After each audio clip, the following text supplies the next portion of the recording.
ಇವತ್ತಿನ ವಿಷಯ ನರ ಜನ್ಮದಿಂದ ಹೆದಳು ಮಿಗಿಲುಂಟೆ. ಅಂದರೆ ಮಾನವ ಜನ್ಮಕ್ಕಿಂತ ಇನ್ಯಾವುದಾದ್ರೂ ಶ್ರೇಷ್ಠವಾಗಿರ್ತಕ್ಕಂಥ ಜೀವ ಪ್ರಾಣಿ ಐತಂದ್ರೆ ಯಾವುದೂ ಇಲ್ಲ. ಯಾಕಂದ್ರೆ ಇಲ್ಲೆಲ್ಲ ನಾವು ಮನೆಯೊಳಗೆ ನಾಯಿ ಸಾಕಿರ್ತೇವೆ, ದನಗಳು ಸಾಕಿರ್ತೇವೆ. ಇಲ್ಲಿ ಯಾವರ ಪ್ರವಚನ ಕೇಳಕ್ಕೆ ಬಂದಾನೋ? ಇಲ್ಲ, ಯಾವೂ ಇಲ್ಲೇ ಇಲ್ಲ. ಆದ್ರೆ ಇಲ್ಲಿ ಸತ್ಸಂಗ ನಡೆದತಿ, ಇದನ್ನು ಕೇಳಬೇಕು ಅನ್ನುವಂಥ ವಿಚಾರ ಯಾರಿಗೈತೆ ಅಂದ್ರೆ ಮಾನವರಿಗೆ ಎಷ್ಟೈತಂತ. ಅದಕ್ಕೆ ಮಾನವ ಮಾತ್ರ ಮುಕ್ತವು ಅಂತ ಹೇಳೋರು. ಅಂದರೆ ಮಾನವ ಜನ್ಮ ಬಂದಾಗ ಮಾತ್ರ ಮುಕ್ತ ಹೊಂದಾಕ ಅವಕಾಶ ಐತಂತ. ಇನ್ನುಳಿದ ಯಾವುದು ಪ್ರಾಣಿಗಳಿಗೆ ಇಲ್ಲೇ ಇಲ್ಲ. ನಾವು ಇವತ್ತು ನಮ್ಮ ಮನೆಯೊಳಗೆ ಲಕ್ಷ ಕೊಟ್ಟು ನಾವು ಎಮ್ಮೆ ತರ್ಬೋದು, ಎತ್ತ ತರ್ಬೋದು. ಆದ್ರೆ ಅವಕ್ಕೇನು ಈ ವಿಚಾರ ಏನಾರು ಐತನ? ಇಲ್ಲ, ನಮ್ಮ ಯಜಮಾನ ದಿನನಿತ್ಯ ಶ್ರವಣಕ್ಕೆ ಹೋಗ್ತಾನೋ, ಅವ ಏನು ಹೇಳ್ತಾನೋ ಕೇಳ್ಬೇಕನ್ನುವಂಥ ವಿಚಾರ ಐತೆ ಅವಕ್ಕೆ ಇಲ್ಲ. ಆದ್ರೆ ಈ ವಿಚಾರ ಯಾರಿಗಿರೋದು ಅಂದ್ರೆ ಈ ಮಾನವನಿಗೆ ಅಷ್ಟೇ ಅಂತ.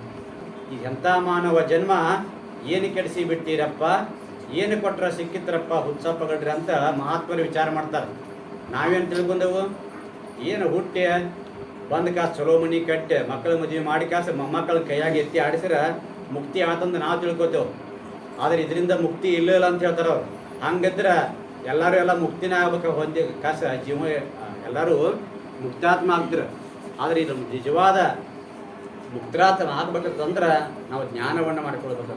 ಎಂಥ ಜ್ಞಾನವಂದ್ರೆ ಈ ನೆಂದೆಂದು ಇದೆಷ್ಟು ದುಃಖ ಐತಪ್ಪ ಜೀವನ, ನೀ ಇಲ್ಲಿ ಯಾಕೆ ಈ ಭವಕ್ಕೆ ಬನ್ನಿಪ್ಪ, ಈ ಭವದಿಂದ ನಾ ಎಂದು ಪಾರಾಗೇನಂತ ಅನ್ನುವಂಥ ವಿಚಾರ ಬರ್ಬೇಕಂತ. ಅದಕ್ಕೆ ನಿದ್ರೆ ಬಾರದಿದನ್ನ ಪರಿಭವದ ದುಃಖ ಸಮುದ್ರವೆನಿಸುವ ಸಾಯಸವ ನೆನೆದು ಪಾಪಾನುಗುಣದಿಂದೆ ಆ ಪಕ್ಷಿ ಮೃಗವಾಗಿ ಮೇಲ ಪಶುರೂಪಾಗಿ ಬಹುಬಾಧೆ ಗೆಲ್ಲಿಸಿ. ಅಂದ್ರೆ ಒಮ್ಮೆ ಹುಟ್ಟಿ ಬಂದು ಅಂತಂದ್ರೆ ಈ ಜ್ಞಾನವನ್ನು ಮಾಡಿಕೊಳ್ಳಲ್ಲ ಅಂದ್ರೆ ಎಷ್ಟು ಹಂಗೆ ತಿರುಗೋದಂತಿದ್ದು. ಪಕ್ಷಿಯಾಗಿ ಹುಟ್ಟಬೇಕಂತ, ಮೃಗ ಆಗಿ ಹುಟ್ಟಬೇಕಂತ.